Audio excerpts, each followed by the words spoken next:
Саламатсыздар ма, құрметті оқушылар? Менің есімім Жансариева Жансая Серікханқызы. Бүгін бізде биология пәнінен 9-шы сабақ. 9-шы сабақтың тақырыбы жасуша, ұлпа, мүше, мүшелер жүйелері түсініктері. Өсімдіктер мен жануарлар жасушаларын салыстыру. Сабақтың мақсаты жасуша, ұлпа, мүше, мүшелер жүйесі ұғымдарды түсіндіру. Өсімдіктер мен жануарлар жасушаларын ажырату. Балалар, сіздер білесіздер ме? Жасуша деген ұғымды бұрын соңды естіп көргендеріңіз бар ма? Кәне, кім айтады екен? Дұрыс. Жасуша дегеніміз тірі ағзалардың ең кішкентай құрылымдық бірлігі. Жасуша тірі ағзалардың ең кішкентай құрылымдық бірлігі. Жасуша деген түсінікті ең алғаш ғылымға Роберт Гук енгізген. Ғалым ағаш қабығының ішкі қабатының қимасын қарап, оның жеке ұяшықтардан тұратынын байқап, оны жасуша деп атаған. Мына жерде балалар сендерге өсімдік жасушасын көрсетіп қойған. Ұлпа дегеніміз құрылысы, шығу тегі, атқаратын қызметі бірдей жасушалар мен жасушаралық заттарды ұлпа дейміз. Мына жерде ұлпаның бейнелері көрініп тұр.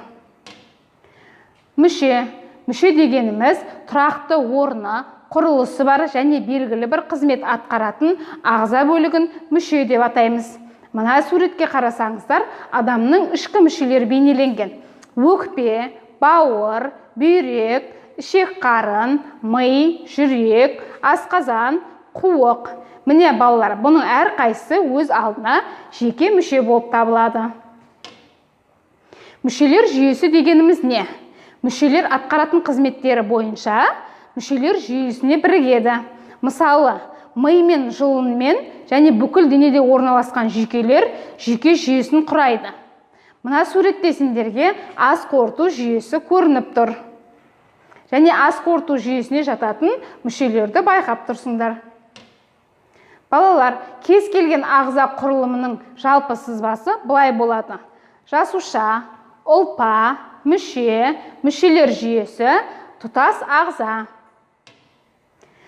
Балалар, жасуша екіге бөлінеді. Өсімдік жасушасы, жануар жасушасы. Өсімдік жасушасының құрылысы жасуша қабығы, ядро, вакуоль, цитоплазма және хлоропласттар. Жануар жасушасының құрылысы ядро, центриол, цитоплазма, плазмалық мембрана, пиноцитоз көпіршігі, Гольджи кешені, лизосома. Балалар, өсімдік жасушасы мен жануар жасушасының ұқсастықтары мен айырмашылықтары. Ұқсастықтарына келетін болсақ, барлық тірі ағзалар, өсімдіктер де, жануарлар да жасушадан тұрады. Өсімдіктердің де, жануарлардың да жасушалары 3 бөліктен тұрады. Олар ядро, жасуша қабықшасы және цитоплазма.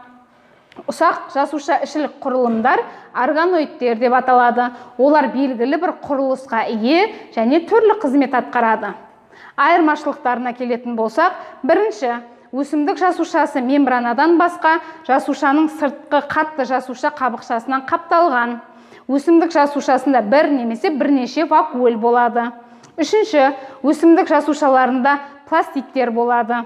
Олардың ішіндегі ең маңыздысы хлоропласттар. Олар фотосинтез үдерісін жүзеге асыруға мүмкіндік береді. Балалар, сіздерге тапсырма. Өсімдік және жануар жасушаларының суретін қараймыз. Оқушылар осы суретке қарап отырып, тапсырма дескриптор бойынша тапсырманы орындаймыз. Өсімдік және жануар жасушалары қабықшаларының ерекшеліктерін сипаттайсыздар. Суреттен өсімдік пен жануар жасушаларына тән ортақ құрылымдарды атайсыздар. Және тек өсімдік жасушасына тән 2 құрам бөлікті көрсетіп, және атауларын жазасыздар. Мен сіздерге 3 минут уақыт беремін.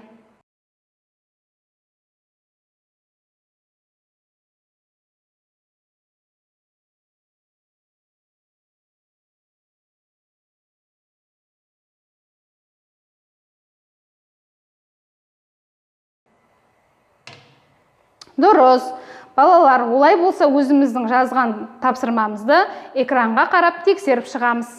Бірінші, өсімдік жасушасы мембранадан басқа жасушаның сыртында қатты жасуша қабықшасынан қапталған. Жануар жасушасы тек мембранадан тұрады. Екінші, екеуі де жасуша. Екі жасушада үш бөліктен тұрады: қабықша, ядро және цитоплазма.